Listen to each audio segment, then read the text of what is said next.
Welcome to the Simplified Historian. Today, we're diving into the ultimate medieval showdown. Peasant versus noble. Who had the better life? Spoiler alert, it wasn't the one covered in mud. Let's start with the peasant. No, not your rude cousin who talks during movies. A real medieval peasant. In medieval England, peasants made up about 80% of the population. That's 8 out of every 10 people. The other 2, nobles, monks, and maybe one guy who owned half the country and definitely wasn't sharing. The word peasant didn't just mean poor, it meant farmer, someone tied to the land, doing the back-breaking work of feeding everyone else. Basically, they were the medieval version of the overworked and underpaid, with a generous side of mud in their boots. Now, let's meet the noble. Imagine someone with 0 blisters, fancy robes, and very strong opinions on which fork to use. Yes, forks existed. Sort of. They were fancy and rare, just like noble manners. Nobles didn't farm. They didn't really work. They owned the land, collected rent, attended feasts, practiced swordplay, and reminded peasants that yes, they were in charge. And sometimes they fought wars. Because what's power without a little drama? Most peasants were serfs, legally tied to land they didn't own. They couldn't just pack up and move, but landlords couldn't easily kick them off either.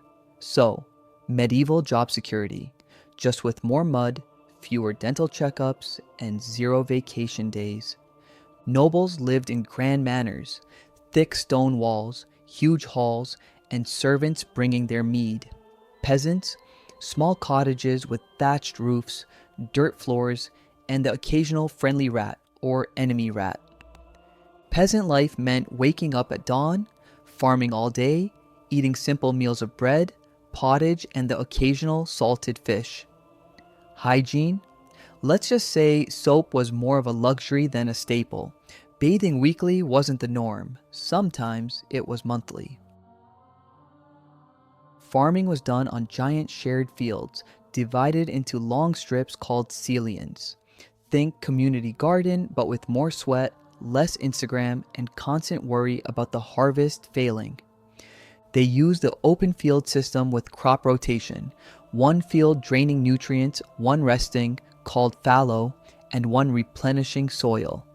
It was crop therapy because even dirt needs a break. There were some game-changing inventions.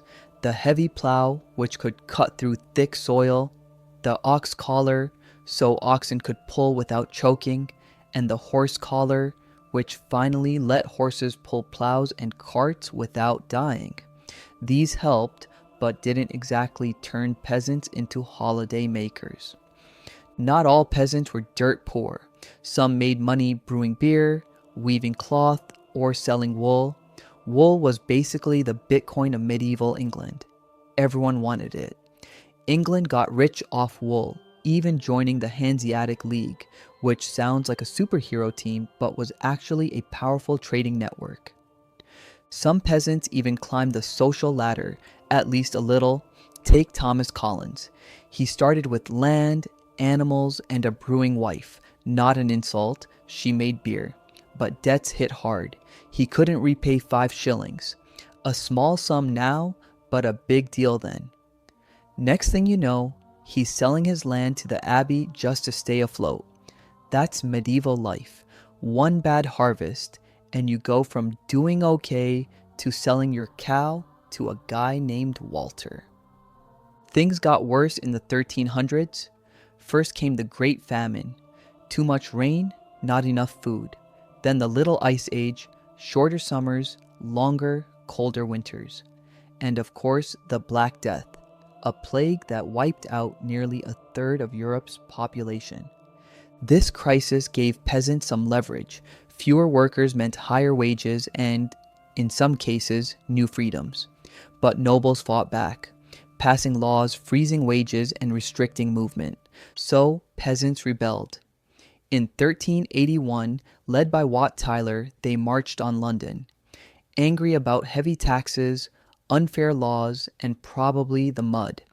They burned down palaces, demanded rights, and quoted preachers like John Ball, who said, "When Adam delved and Eve span, who was then the gentleman?" Translation, "We're all human. Where's the justice?" King Richard II responded, "You're rustics, and rustics you shall remain." Then he had Wat Tyler killed and crushed the rebellion. Ouch. Despite being most of the population, peasants are barely recorded in history. Their homes vanished, their stories forgotten. But places like Denny Abbey hold traces: barns, fields, tools, even court records showing peasants suing each other over debts, geese, and unpaid beer tabs. Turns out, medieval peasants had drama too.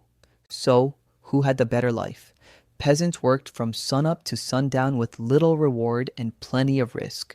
Nobles had wealth, power, clean hands, and maybe an extra slice of pie. But without peasants, nothing worked. Medieval society, built by peasants, ruled by nobles, and saved by sheep. Don't forget to like, subscribe, and ring that notification bell like a town crier yelling, "New videos out." Thanks for watching The Simplified Historian, where the past was complicated and we make it simple for you.